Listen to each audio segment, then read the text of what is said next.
She was a millionaire who mocked me, saying, "Fix my yacht and it's yours." The words cut sharper than any cold winter wind on the New York docks. But the yacht stayed broken, and so did I, invisible like the grime I scrubbed away daily. Maybe you're finishing your rounds, checking the cameras, or closing the building while the world sleeps. Tell me, where are you watching from, and what time is it there?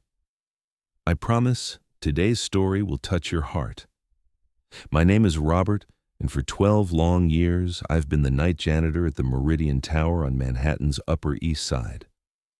Every evening at 6 sharp, I'd slip through the service entrance, my worn leather shoes squeaking against polished marble floors that cost more than most people's cars. My uniform, a navy blue jumpsuit with building services embroidered in fading letters, had seen better decades, just like me. The building housed some of New York's wealthiest families, their penthouses gleaming like jewels against the city skyline.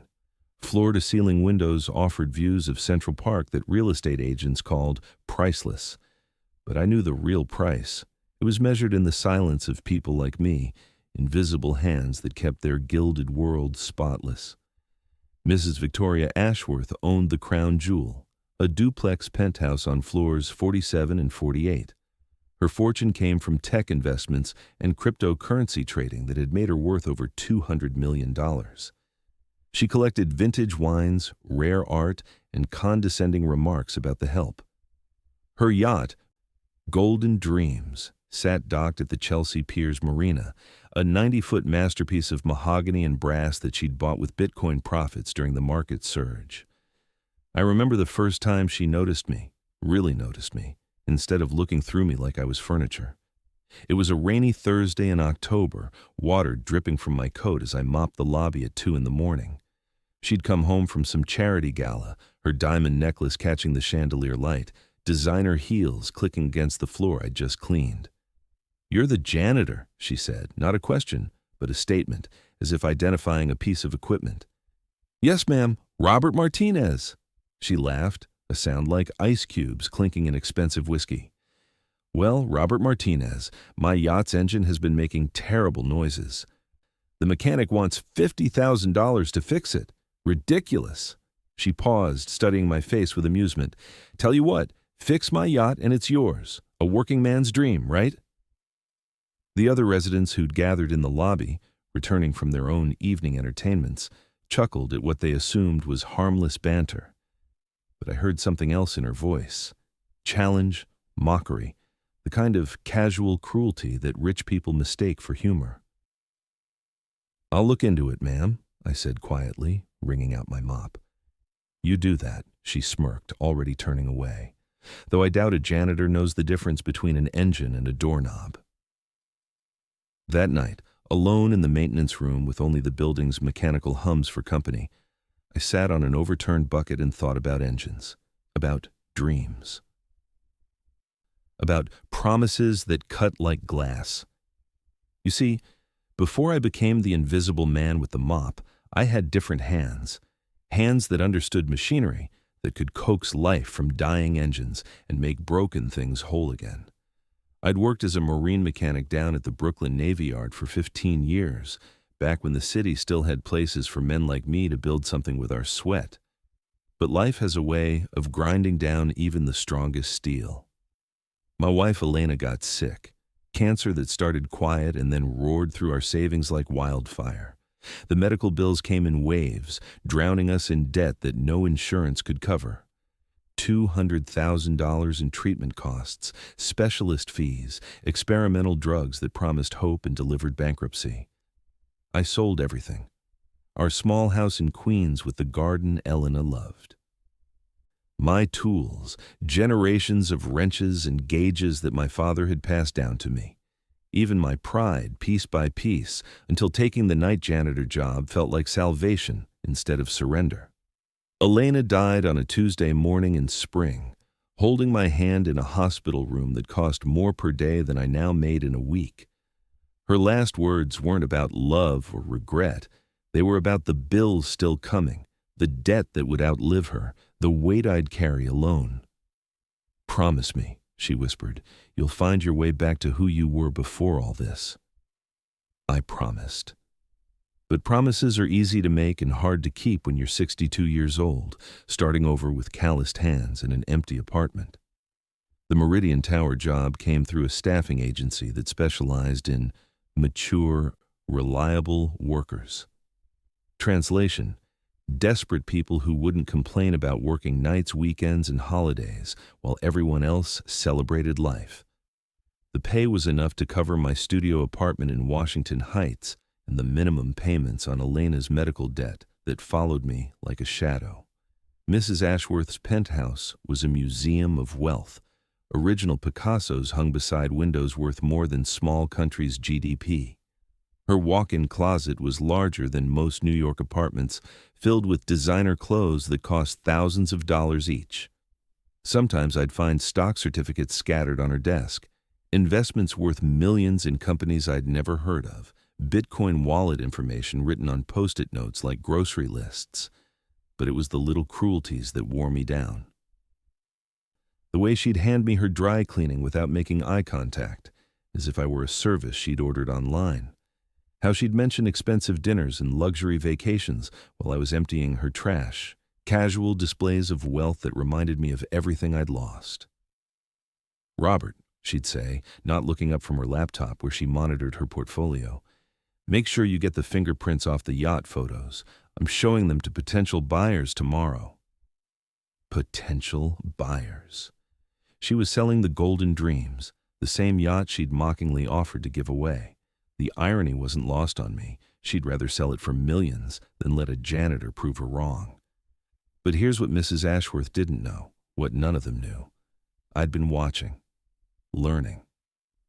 Every night while I cleaned, I'd studied maritime engineering textbooks I borrowed from the public library. I'd watched YouTube videos on diesel engine repair during my lunch breaks, huddled in the building's basement with my phone screen glowing in the darkness. The other building staff thought I was crazy. "Bobby," said Fernando, the day security guard, "why you studying boat engines? You gonna buy a yacht with your lottery winnings?" The question stung because it highlighted how impossible my situation seemed. A janitor learning marine engineering was like a fish trying to climb trees, technically possible but practically absurd. My daughter Maria thought I'd lost my mind. She lived in Phoenix now with her husband and 2 kids I barely knew, calling every few weeks out of obligation rather than love. "Dad, you're 62. Maybe it's time to accept your situation and stop chasing fantasies." Accept my situation. The phrase tasted like ashes in my mouth. But late at night, when the Meridian Tower was quiet, except for the whisper of elevator motors and the distant hum of traffic, I'd open those books. Marine diesel systems, hydraulic steering mechanisms, electrical troubleshooting for luxury vessels. The words became friends in my solitude, companions that didn't judge or dismiss or look through me like empty air. I started visiting the Chelsea Piers Marina on my days off, walking past the Golden Dreams and other million-dollar boats like a ghost haunting his former life. The marina workers barely glanced at me, just another old man in cheap clothes, staring at dreams he couldn't afford. But I was learning. Listening to conversations between yacht owners and mechanics, watching repair work from a distance, building knowledge like a man building a ladder, one rung at a time, toward something I couldn't yet name. The breakthrough came 6 months after Mrs. Ashworth's mocking challenge. I was cleaning her penthouse office when I overheard a heated phone conversation about the yacht's deteriorating condition. The engine problems had gotten worse, and now multiple systems were failing. The repair estimate had grown to $80,000. "It's becoming a money pit," she complained to whoever was on the other end. "Maybe I should just scrap it for parts." Scrap it. Destroy a beautiful vessel because the cost of repairs threatened her dividend income. The callousness hit me like a physical blow. That's when I made a decision that would change everything. The next morning, before my shift started, I walked to the marina wearing my cleanest clothes and carrying a folder full of research I'd compiled over months of secret study. I found the Golden Dream's berth, and introduced myself to Tommy Rizzo, the dock master. "I'm Robert Martinez," I said, extending my hand. "I work maintenance at the Meridian Tower where Mrs. Ashworth lives. She's asked me to take a look at her yacht's problems." It wasn't exactly a lie, just a creative interpretation of her mocking challenge. Tommy, a weathered man in his 50s with grease under his fingernails, looked skeptical. "You got marine experience?" 15 years at the Navy Yard before I switched to building maintenance," I said, which was technically true if you ignored the decade-plus gap between then and now. "Well," Tommy shrugged, "can't hurt to have another set of eyes on it. The engine's been giving everyone fits for months." He led me aboard the Golden Dreams, and for the first time in years, I felt like I was home. The yacht was magnificent, 90 feet of elegant curves and polished wood that smelled like money and salt air. But beneath the beauty, I could hear the sickness. The engine's rhythm was wrong, missing beats like a heart with arrhythmia. The electrical systems hummed with the strain of failing components. "See what I mean?" Tommy said, pointing to the engine compartment. 3 different mechanics have looked at this thing, and none of them can agree on what's wrong." I listened to the engine's labored breathing and felt something I hadn't experienced in years: confidence. This wasn't about wealth or status or the social hierarchies that had ground me down. This was about understanding machines, about diagnosis and repair, about the satisfaction of making broken things whole again.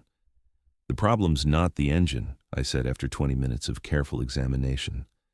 "It's the fuel system. Someone's been using the wrong grade of marine diesel, and it's clogged the injectors. The electrical issues are secondary.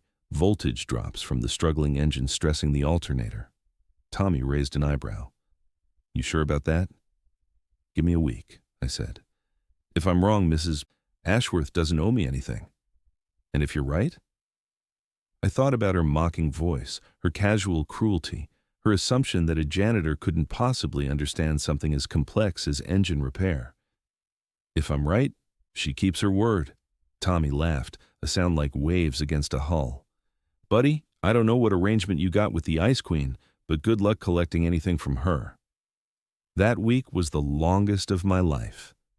Every day after finishing my janitorial duties, I'd take the subway down to Chelsea Piers and work on the Golden Dreams until my hands were raw and my back screamed from bending over engine compartments. I cleaned fuel lines with the precision of a surgeon, replaced injectors with steady hands that remembered their purpose, rewired electrical connections with the patience of a man who knew this might be his last chance to prove himself. The work was expensive. Parts alone cost me $2,000, nearly a month's salary that I charged to a credit card I couldn't afford to max out. But some investments aren't about money. They're about reclaiming pieces of yourself that you thought were lost forever. On Friday evening, I turned the key in the Golden Dreams ignition and heard the most beautiful sound in the world: a perfectly tuned marine diesel engine purring like a contented cat. Every system hummed in harmony. The electrical problems had vanished with the engine's renewed health. Tommy stood beside me on the dock, shaking his head in amazement. "I'll be damned. How'd you know what all those expert mechanics missed?" "Sometimes," I said, listening to my engine's perfect rhythm, "you have to remember who you used to be to understand who you're meant to become." The next part of my story gets complicated, because Mrs. Ashworth's reaction wasn't what I expected. When I called her penthouse to report that I'd fixed her yacht, there was a long silence on the other end of the line. "You did what?" she finally said. "I repaired the Golden Dreams, ma'am. The engine runs perfectly now, and all the electrical systems are functioning properly." Another pause. I could hear her breathing, calculating, processing this information that didn't fit her worldview. "That's impossible," she said. "You're a janitor." "Yes, ma'am, but I'm also a marine mechanic." The phone clicked dead. An hour later, she was at Chelsea Piers with her lawyer, a thin man in an expensive suit who looked like he'd never been closer to the ocean than his country club swimming pool. She wore designer sunglasses despite the overcast sky, armor against having to see me as anything more than furniture that had inexplicably started talking back. "This is some kind of scam," she announced before even looking at the engine. Robert, I corrected quietly. "Robert is trying to defraud me somehow. Check his work history, run background checks. This is obviously some elaborate con game." But Tommy Rizzo had already tested every system on the yacht. The harbor master had certified the repairs. Even Mrs. Ashworth's own marine insurance inspector, called in at her lawyer's insistence, confirmed that the Golden Dreams was now in perfect working condition. "Ma'am," the inspector said, consulting his clipboard, "this is some of the finest engine work I've seen in 20 years. Whoever did this really knows what they're doing." Mrs. Ashworth stared at me like I was a puzzle she couldn't solve, a disruption in the natural order where janitors stayed. Janitors and yacht owners stayed superior. "How much do you want?" she asked finally. "Ma'am, for the repairs, name your price." I thought about the $2,000 in parts I'd bought on credit, the week of backbreaking labor, the months of secret study that had prepared me for this moment. I thought about Elena's medical bills still haunting my mailbox, about my daughter who saw me as a failure, about 12 years of being invisible in this woman's world. "You already named the price," I said. "The yacht." Her laugh was sharp enough to cut glass. "Don't be ridiculous." I was joking. "Were you?" I asked.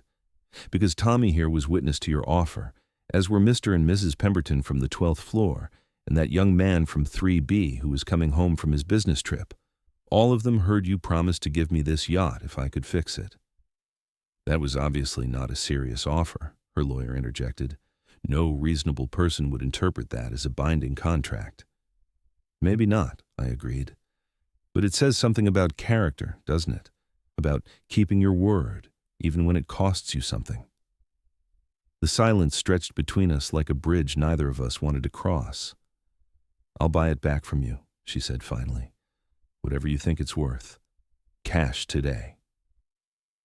I looked out at the Hudson River, at the city skyline that had been my home for 6 decades, at the yacht that represented everything I'd lost and found again. "It's not for sale." "Everything's for sale," she snapped. "Name your number." "Some things can't be bought, Mrs. Ashworth, like integrity, like keeping promises, like treating people with basic human dignity." "You're being emotional," the lawyer said dismissively.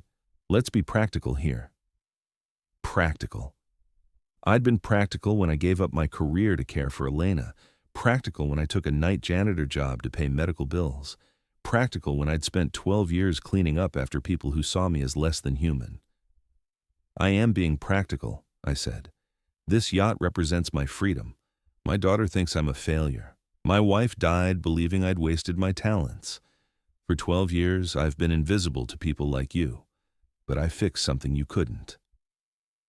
I solved a problem that stumped experts. I proved that a janitor can be more than the sum of his uniform."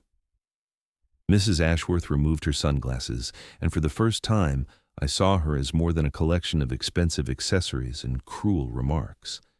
There was something almost human in her eyes, confusion, maybe even a flicker of respect. "You really want the yacht," she said. "I earned the yacht. And if I refuse to honor my casual comment?" I smiled, feeling lighter than I had in years.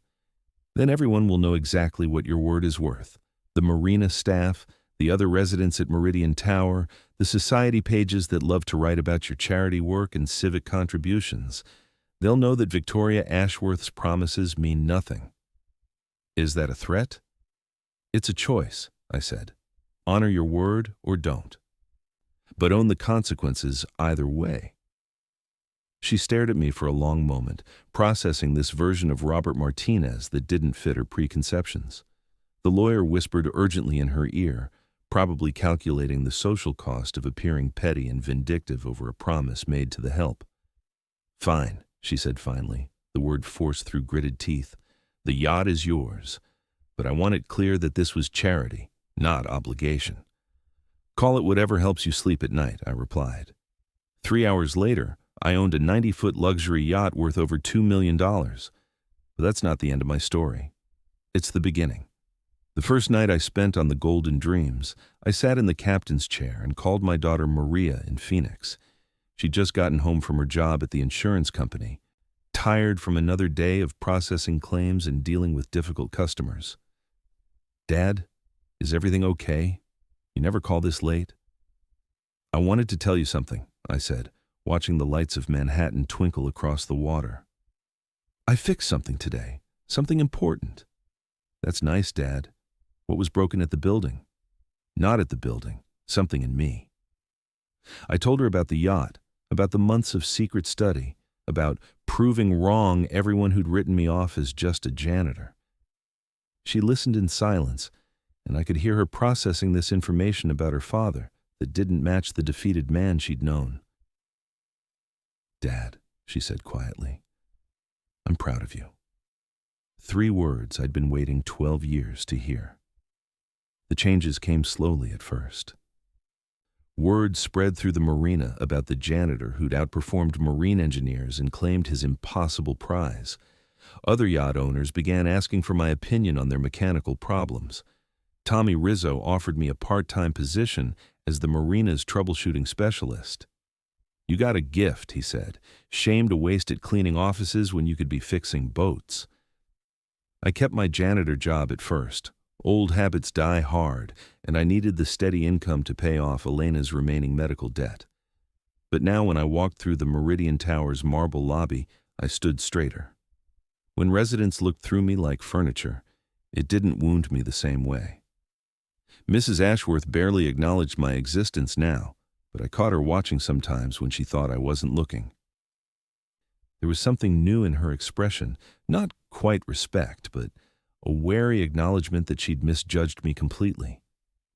The real transformation happened 3 months later, when I decided to sell the Golden Dreams. Not because I didn't love her. I spent every weekend aboard learning her quirks and moods like a devoted partner. But the yacht had served her purpose. She'd proven that Robert Martinez was more than his circumstances, more than his uniform, more than the boxes other people had built around him. I sold her to a family from Connecticut for $1.8 million, enough to pay off every penny of Elena's medical debt, establish a college fund for my grandchildren, and invest the remainder in a small marina in Long Island that needed an experienced mechanic with management skills. The day I handed over the Golden Dreams keys, the new owner asked me why I was selling such a beautiful vessel. "She taught me what I needed to know," I said. "Now it's time to put that knowledge to work." Martinez Marine Services opened 6 months later in a converted warehouse on the Peconic Bay. It wasn't glamorous: concrete floors, fluorescent lights, the smell of diesel fuel and metal shavings. But it was mine. Every tool had my name on it. Every satisfied customer was proof that expertise doesn't depend on pedigree or education or the size of your bank account. My first major client was a commercial fishing operation that needed their fleet maintained reliably and affordably. The work was hard, the hours long, but I woke up each morning eager to get to the shop. There's something magical about transforming broken engines into purring machines, about solving puzzles that have stumped other people, about building something lasting with your hands. Maria visited for the shop's grand opening, bringing her husband and kids. My grandchildren, 8-year-old twins named Elena and Roberto, explored every corner of the marina while their parents watched nervously. "It's safe," I told them. "Everything here is safe." That evening, as we sat on the dock watching the sunset paint the bay gold and crimson, Maria asked the question I'd been dreading. "Dad, do you ever regret not doing this sooner? Starting over, I mean?" I thought about Elena, about the years of struggle and sacrifice, about the dreams deferred by necessity and love.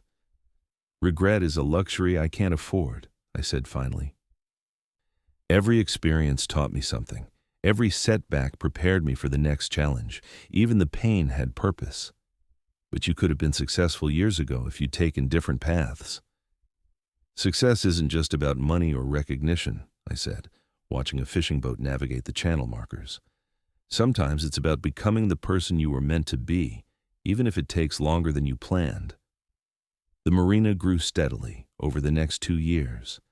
I hired 3 mechanics, all of them older men who'd been written off by other employers as too old, too slow, too set in their ways. Together, we built a reputation for solving problems that stumped bigger, fancier operations. One fall morning, I was working on a particularly stubborn engine when Tommy Rizzo called from Chelsea Piers. "Bobby, you might want to sit down for this." "What's wrong?" "Nothing's wrong. Everything's right. Mrs. Ashworth wants to hire you." The silence stretched between us like years of unfinished business. "Hire me for what?" "She bought another yacht, bigger than the Golden Dreams, and word is, she specifically asked for the guy who made her look like a fool." I laughed, a sound that echoed off the marina's metal roof. "Tell her Martinez Marine doesn't do house calls for former employers." "You sure? The job pays $50,000. "Tommy, I appreciate the call, but some bridges are meant to stay burned." "If you say so, but Bobby?" She sounded different. Humbler, maybe. Humbler. Victoria Ashworth, who'd built her fortune on aggressive investments and ruthless networking, had learned humility. The irony was poetry. But I didn't take the job. Some lessons are more valuable than the money they cost to teach. Instead, I focused on my work, my community, my slowly healing relationship with Maria and the grandchildren who were learning to see me as more than just a sad old man in work clothes. The marina became a gathering place for people who understood the satisfaction of working with their hands. Fishermen would stop by for coffee and conversation. Boat owners would linger after repairs, sharing stories and asking advice. Retirees would volunteer their time, wanting to feel useful again.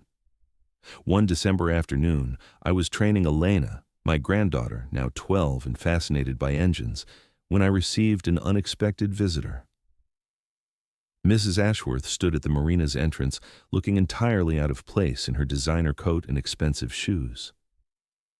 She'd aged in the 4 years since our confrontation, silver threading through her carefully styled hair. "Mr. Martinez," she said formally, "I hope I'm not interrupting." Elena looked up from the carburetor we'd been rebuilding, curious about this elegant stranger who clearly didn't belong in our world of grease and spare parts. "This is my granddaughter," I said. "Elena, say hello to Mrs. Ashworth." "Are you the lady Grandpa fixed the boat for?" Elena asked with the directness of children. Mrs. Ashworth smiled, and for the first time in all the years I'd known her, it looked genuine. "Yes, I am. He's teaching me about engines," Elena announced proudly. "I'm going to be a marine engineer when I grow up." "That's wonderful," Mrs. Ashworth said. "Your grandfather is very talented." We stood in awkward silence for a moment. Two people from different worlds connected by a yacht, a promise, and the ways life humbles us all. "I came to apologize," she said finally, "for how I treated you, for the things I said, for assuming that your worth was measured by your job title." "Apology accepted," I said simply, "and to offer you something. Not work, I know you won't accept that. But I've been following your success here. The marina, the business you've built, the people you've helped. It's impressive. Thank you. I'd like to invest in Martinez Marine, expand your operation, help you grow into something bigger." I considered her offer, watching Elena polish engine parts with the concentration of a surgeon. "I appreciate the offer, Mrs. Ashworth, but we're not looking for investors. Please, call me Victoria. And may I ask why? Because some things are worth more when you build them yourself, because success that comes from your own hands and heart means more than money that falls from someone else's sky." She nodded, understanding flickering in her eyes. "You're right, of course. I wanted to balance the scales somehow. The scales balanced themselves when you honored your word about the yacht. Everything since then is just bonus." Victoria Ashworth left that day, but she returned periodically over the following months, not as a customer or a potential investor, but as someone learning to see the world differently.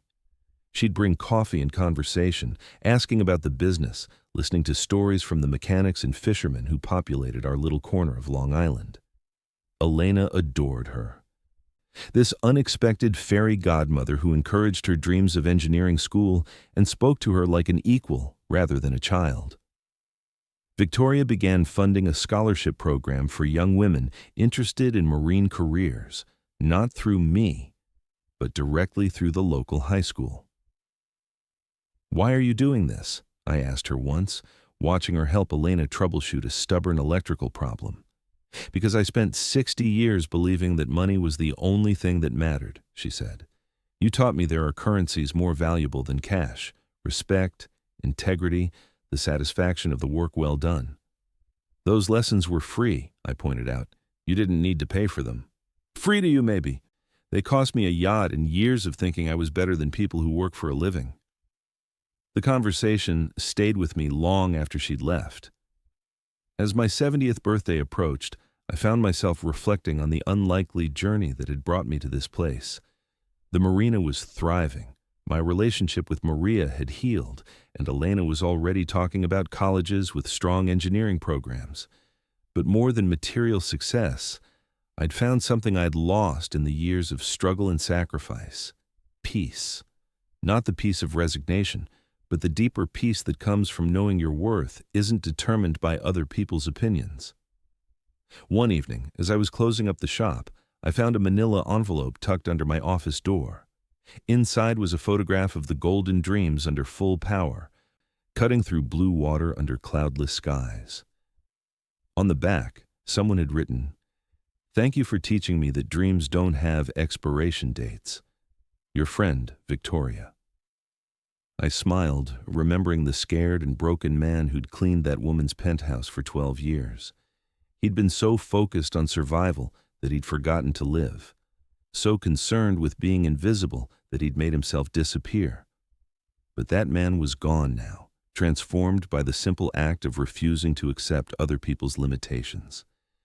In his place stood someone I was proud to be: a husband who'd loved deeply, a father learning to connect, a grandfather passing on knowledge, a businessman building something lasting, a friend earning respect through actions rather than titles. The Golden Dreams had been the catalyst, but she'd never been the destination. She'd been a bridge between who I was and who I was becoming, a beautiful vessel that carried me from servitude to dignity, to something approaching wisdom. As I locked the marina gate that night, I thought about the people watching this story, perhaps seeing their own struggles reflected in mine. Maybe you're cleaning offices while dreaming of something bigger. Maybe you're caring for others while your own dreams gather dust. Maybe you're invisible to people who should see your worth. If that's you, remember this: your current situation isn't your permanent identity. Your job title doesn't define your capabilities. Your age doesn't disqualify you from transformation. Sometimes the most important journey is the one from who you are to who you've always been underneath. Sometimes the greatest victory is proving to yourself that you're more than other people's assumptions. The Golden Dreams taught me that dreams don't have expiration dates, that expertise trumps pedigree, and that the most satisfying victories are the ones you achieve not through luck or connections, but through knowledge, persistence, and refusing to accept defeat. But most importantly, she taught me that we're never just the job we do or the uniform we wear. We're the sum of our experiences, the accumulation of our learning, the depth of our character when tested by adversity.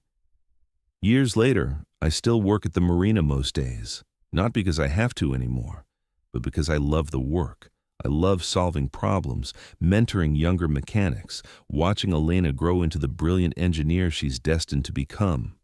And sometimes, on quiet mornings when the bay is smooth as glass and the sun paints everything gold, I remember that mocking voice saying, "Fix my yacht and it's yours." I remember thinking it was impossible, that people like me don't get to claim prizes meant for our betters. I was wrong about the impossible part, but I was right about one thing.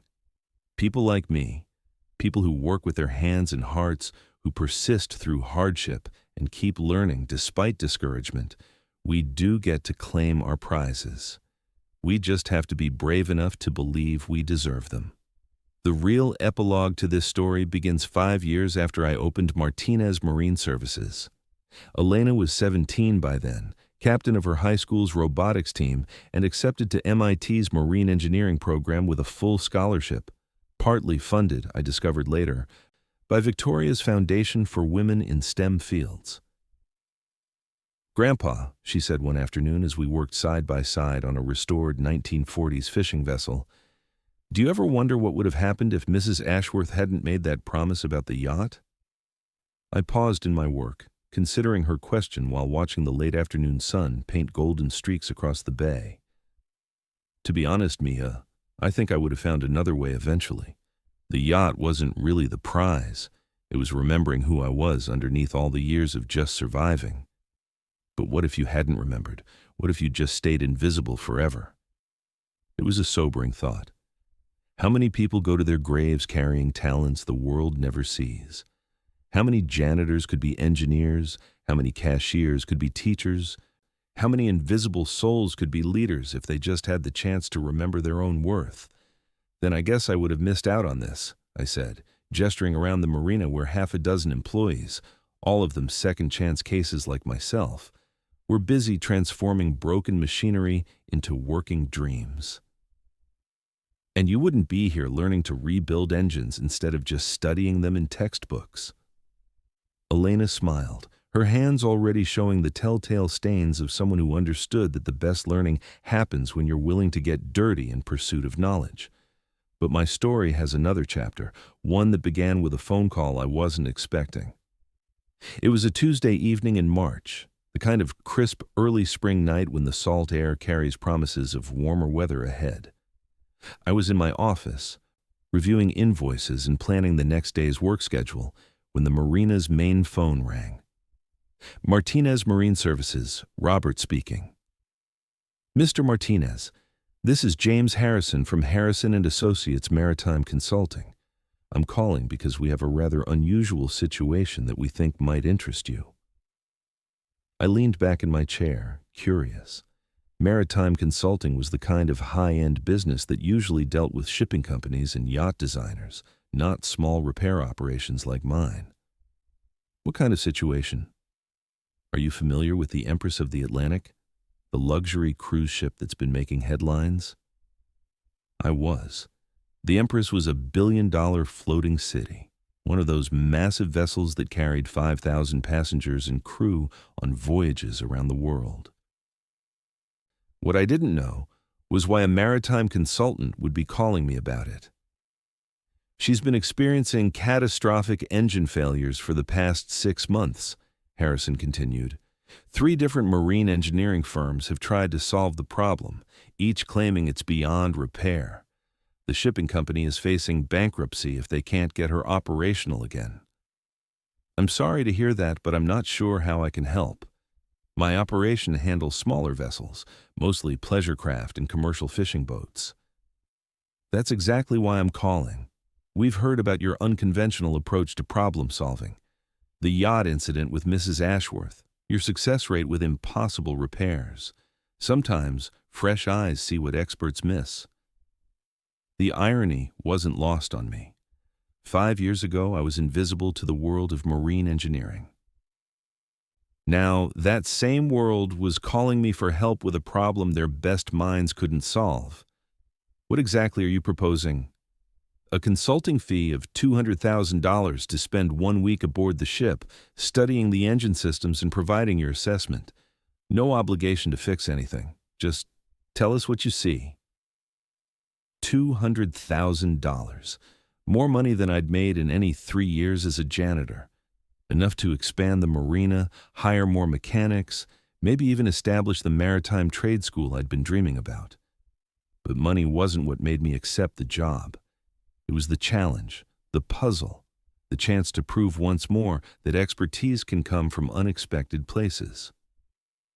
3 weeks later, I was standing on the deck of the Empress of the Atlantic, watching New York Harbor shrink behind us as we headed out for what the shipping company was calling a diagnostic cruise, a last-ditch effort to understand their engine problems before scrapping $1 billion investment.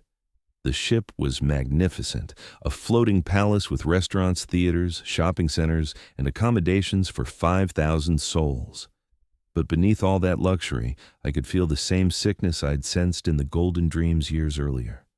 The engines labored with each revolution, their rhythm irregular, their power output inconsistent. The chief engineer, a stern man named Captain Kowalski, met me at the engine room with barely concealed skepticism. "So you're the miracle worker they brought in to solve our problems?" "I'm just a mechanic," I said. "But sometimes that's exactly what complex problems need." The engine room was a cathedral of machinery. Massive diesel engines the size of small buildings connected by pipes and cables that looked like mechanical organs. Everything was precisely engineered, exactly as the designers had intended, operated by skilled technicians who understood every specification. And therein lay the problem. For 3 days, I observed the normal operations, watching the crew follow procedures that had been developed by the world's leading marine engineers. Everything was done by the book, every protocol followed to the letter, every measurement within acceptable parameters. But the engines kept failing. On the 4th day, I asked Captain Kowalski a simple question. When did the problem start? "About 8 months ago, right after we completed a major overhaul in the Singapore shipyards. We upgraded the fuel injection systems, replaced the turbochargers, installed state-of-the-art monitoring equipment." "And the problems began immediately after the overhaul?"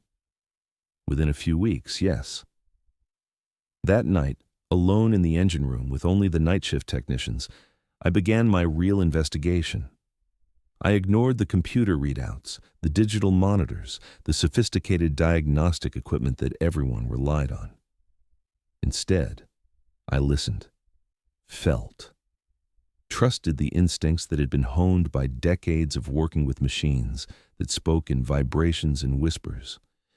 What I discovered was almost laughably simple.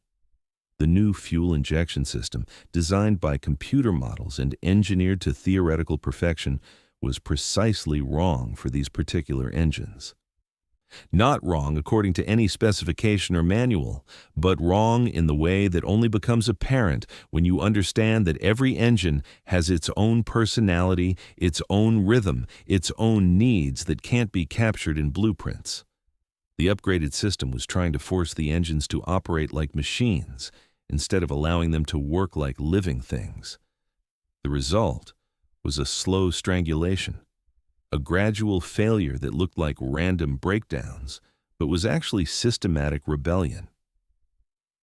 "You're telling me," Captain Kowalski said when I presented my findings, "that billion-dollar engines are failing because the fuel injectors are too good?" "I'm telling you they're failing because the fuel injectors are wrong for these specific engines. It's like trying to force a marathon runner to sprint for 26 miles. Technically possible, but ultimately destructive. That's impossible.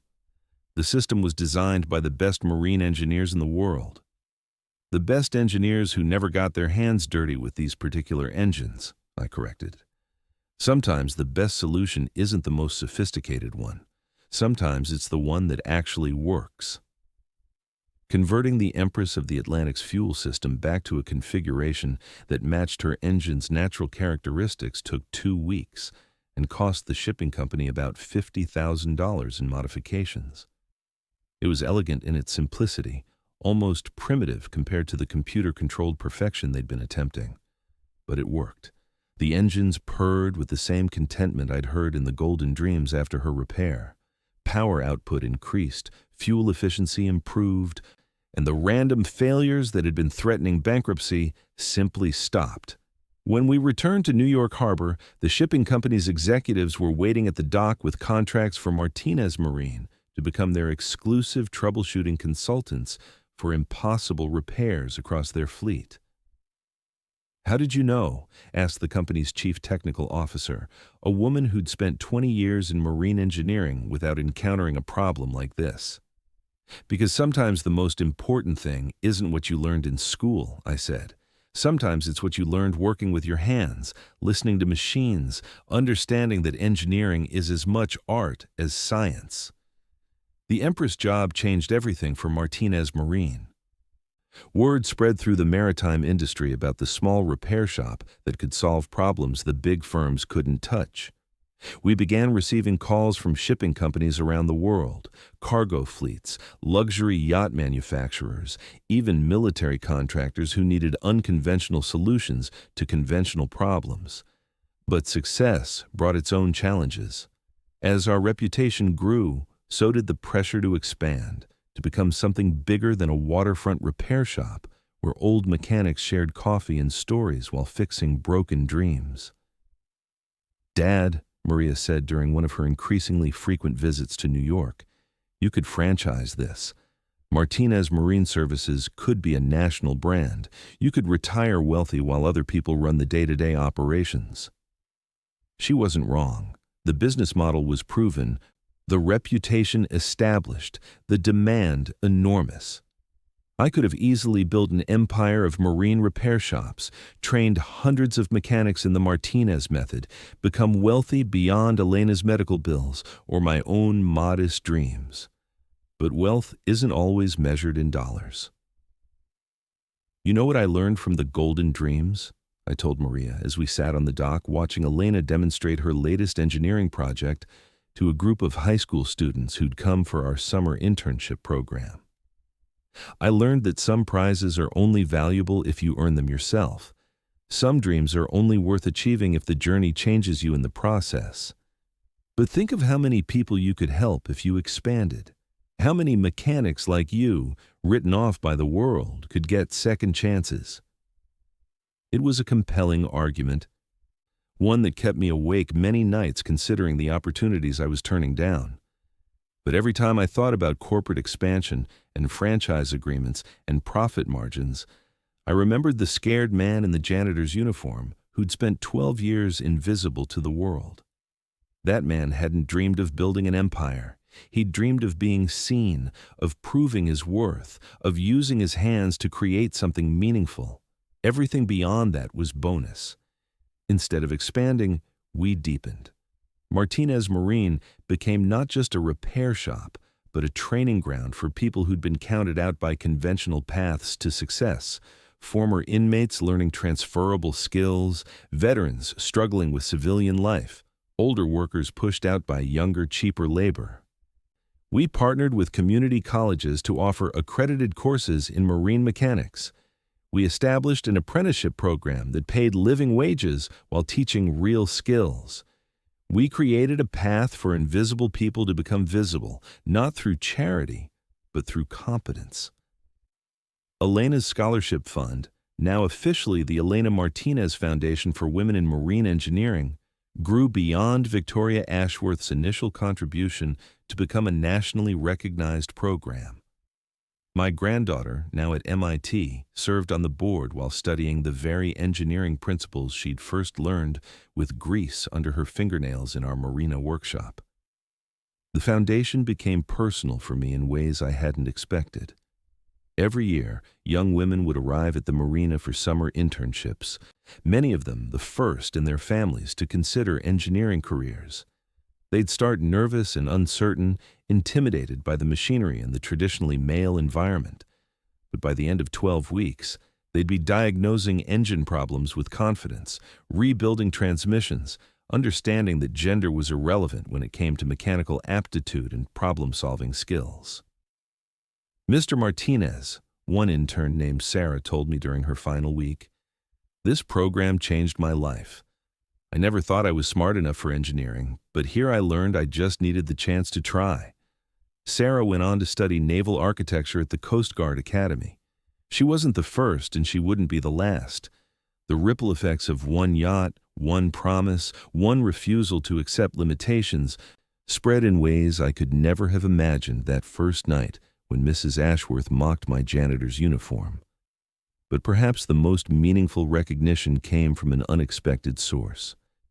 It was Elena's 21st birthday, and we were celebrating at the marina with the extended family of mechanics, interns, and friends who'd become our community over the years. Victoria Ashworth had become a regular at these gatherings, no longer the icy socialite from the Meridian Tower, but a woman who'd learned to find joy in the company of people who measured worth by character rather than bank statements. "I have an announcement," Elena said as we gathered around the cake that one of our mechanics had baked in the marina's small kitchen. MIT offered me a full scholarship for graduate school, plus a research position studying sustainable marine propulsion systems. The cheers and applause echoed across the bay, proud sounds from proud people who understood the magnitude of this achievement. But, Elena continued, raising her hand for silence, I've decided to defer graduate school for a year. The silence that followed was confused, concerned. Maria looked stricken, probably imagining her daughter throwing away opportunities that might not come again. I want to spend the year here, Elena explained, working with Grandpa to develop a training program for marine mechanics that combines traditional hands-on learning with cutting-edge engineering theory, something that prepares people not just to fix today's boats, but to understand tomorrow's technology. I felt tears threatening, the kind that come when you realize your legacy will extend far beyond anything you dared hope for. It's going to be called the Robert Martinez Institute for Practical Marine Engineering, she added, a place where janitors can become engineers, where experience matters as much as education, where dreams don't have expiration dates. Later that evening, as the celebration wound down and our guests began heading home, Victoria pulled me aside. You know, she said, I've been thinking about that night when I made you that foolish promise about the yacht. Ancient history, I replied. No, it's not, because I've realized something. You didn't just win a yacht that night. You won something much more valuable. What's that? You won the right to define yourself. For 12 years, you let other people tell you who you were, a janitor, a failure, invisible furniture in their world. But that night, you decided to prove them wrong. And in proving them wrong, you discovered something amazing. Which was? Victoria smiled, the expression transforming her face in the way that genuine emotion always does. That their opinions never mattered in the first place. You were always Robert Martinez, marine mechanic and problem solver. You just needed to remember. As I stand here today, preparing to celebrate my 75th birthday, surrounded by the community we've built at Martinez Marine, I think about the night janitor who used to clean Victoria Ashworth's penthouse. That man believed he was defined by his circumstances, limited by other people's expectations, invisible to a world that had no use for aging janitors with calloused hands. But that man was wrong about almost everything except one crucial thing. He never stopped believing that inside every broken engine was the machinery for something beautiful. He just needed to remember that the same was true for broken dreams. The golden dreams was never really about the yacht. She was about the golden dream that lives inside every person who's been counted out, written off, made invisible by a world that mistakes uniforms for character and bank balances for worth. That dream doesn't have an expiration date. It doesn't require permission from people who think they're better than you. It only requires the courage to believe that you're more than their assumptions, more than your current circumstances, more than the sum of your setbacks. Sometimes, the most important journey is the one from who the world says you are to who you've always been underneath. Sometimes the greatest victory is proving to yourself that dreams deferred aren't dreams denied. They're dreams that have had time to mature, like fine wine aging in darkness, until the moment is right for them to be uncorked and savored. The marina closes at sunset now, but the lights stay on in the workshop where tomorrow's marine engineers are learning that the best solutions often come from the marriage of experienced hands and curious minds. Elena's Institute has grown beyond our wildest expectations, drawing students from around the world who want to learn the Martinez method of problem solving. But I still take the night shift sometimes, walking through the quiet marina in the darkness, listening to the gentle lapping of water against hulls, breathing the salt air that smells like possibility. In those quiet moments, I sometimes hear the voice of a mocking socialite saying, "Fix my yacht and it's yours." And I smile because she was right about one thing. It was a working man's dream. She just never understood that the best dreams are the ones you have to earn through knowledge, persistence, and refusal to accept defeat. The yacht taught me that we're never too old to remember who we were meant to be. Never too late to claim the prize that was always waiting for us to be brave enough to reach for it. Never too invisible to transform ourselves from furniture into forces of change. For those of you watching this story who feel invisible, who clean offices while dreaming of something bigger, who care for others while your own dreams gather dust, remember this: your current uniform doesn't define your capabilities. Your age doesn't disqualify you from transformation. Your circumstances aren't your permanent identity. Sometimes the most important thing you can do is remember that every expert was once a beginner, every master was once a disaster, and every success story started with someone who refused to accept other people's limitations. The Golden Dreams is still sailing somewhere out there, carrying new owners toward horizons they never imagined possible. But the real Golden Dreams, the ones that matter most, are the ones we carry inside ourselves, waiting for the courage to prove that we're more than the world expects, more than our fears whisper, more than our past failures suggest.